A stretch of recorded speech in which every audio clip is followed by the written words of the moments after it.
আপনার মুখে, গলায় বা চোখের পাশে কি ছোট, ছোট কালো দানা দেখা যাচ্ছে? বয়স বাড়ার সাথে, সাথে কি এগুলো বাড়ছে? অনেকে খুব চিন্তায় পড়ে যান। ভাবেন এটা বুঝি আঁচিল নাকি ক্যান্সারের কোনো লক্ষণ? আসসালামু আলাইকুম।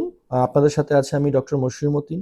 কাজ করছি ইন্টিগ্রেটেড মেডিকেয়ারে as a functional and aesthetic dermatologist হিসেবে। আজকের এই ভিডিওতে আমি খুব সহজ ভাষায় আপনাদেরকে বলবো এই সমস্যার নাম কি এবং এই সমস্যাটি কেন হয় এবং এর থেকে প্রতিকারের উপায়। এই সমস্যাটির নাম হচ্ছে ডিপিএন, যেটাকে আমরা বলি ডার্মাটোসিস প্যাপুলোসা নাইগ্রা। এটা কেন হয়, এটা বিপজ্জনক কিনা, আর নিরাপদভাবে কিভাবে এর চিকিৎসা করা যায়। ডার্মাটোসিস প্যাপুলোসা নাইগ্রা ডিপিএন, এই রোগটি আসলে কি?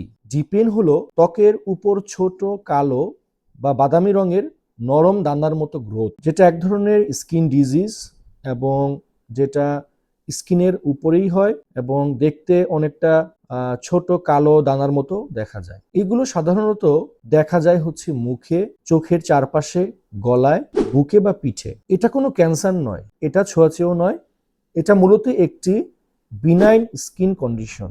বিনাইন মানে এটা কোনো ক্যান্সারাস বা এতে কোনো ক্যান্সারের জীবাণু নেই। কেন হয় এই ডিপিএন? এর আসল কারণটা কি? ডিপিএন বংশগত কারণে হতে পারে, জেনেটিক্স, এটা একজনের থেকে আরেকজনের জিনের মাধ্যমে আসতে পারে। এছাড়া বয়স বাড়ার সাথে সাথেও আমাদের স্কিনে এটা দেখা দিতে পারে। যদি কারো ইমিউনিটি কম থাকে, যদি হরমোনাল ফ্যাক্টর কম থাকে শরীরে, হরমোনাল ইমব্যালেন্স থাকে, যদি আপনার ইনসুলিন রেজিস্ট্যান্স থাকে, ডায়াবেটিক্স যদি বেশি থাকে, এটা অনেক সময় একই পরিবারের অনেকেরই দেখা দেয়। ডিপিএন হলে আমরা যে জিনিসগুলো করি, আমরা ভুল যে জিনিসগুলো করি, নখ দিয়ে আমরা খোঁচাখুচি করি, ব্লেড বা সুই দিয়ে কাটার চেষ্টা করি, ঘরোয়া পদ্ধতিতে অ্যাসিড বা ক্রিম ব্যবহারের চেষ্টা করি, অথবা ইউটিউব দেখে দেখে নিজে এটা চিকিৎসা করার চেষ্টা করি। এতে কি হতে পারে? এতে দাগ থেকে যাওয়ার সম্ভাবনা থাকে, এতে ইনফেকশন হতে পারে, স্থায়ীভাবে একটা কালো ছোপ থেকে যেতে পারে। তাই এই ধরনের কাজগুলো করা থেকে অবশ্যই বিরত থাকুন।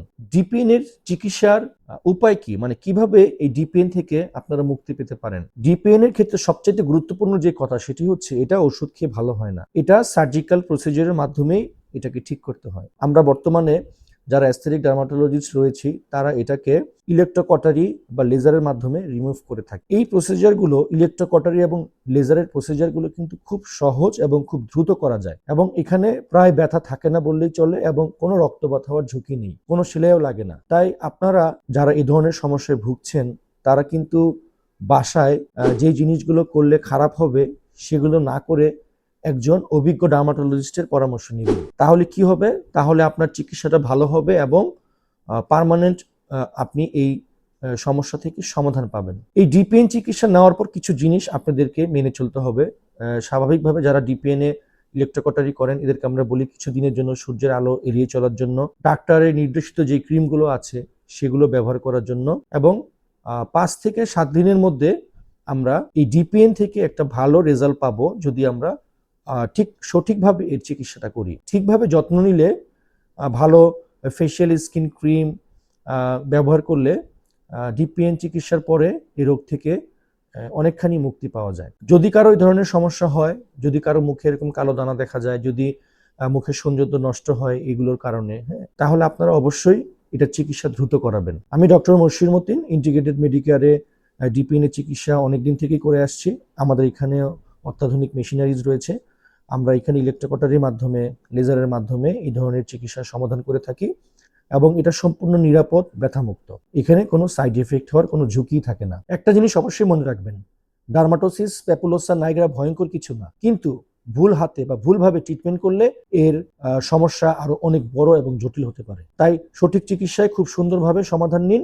আমার এই ভিডিওটি যদি আপনাদের ভালো থাকে বেশি বেশি শেয়ার করুন, লাইক দিন, আমার চ্যানেলটিকে সাবস্ক্রাইব করুন, কোনো কিছু জানার থাকলে কমেন্ট করুন। ধন্যবাদ সবাইকে, ভালো থাকুন, সুস্থ থাকুন। আসসালামু আলাইকুম।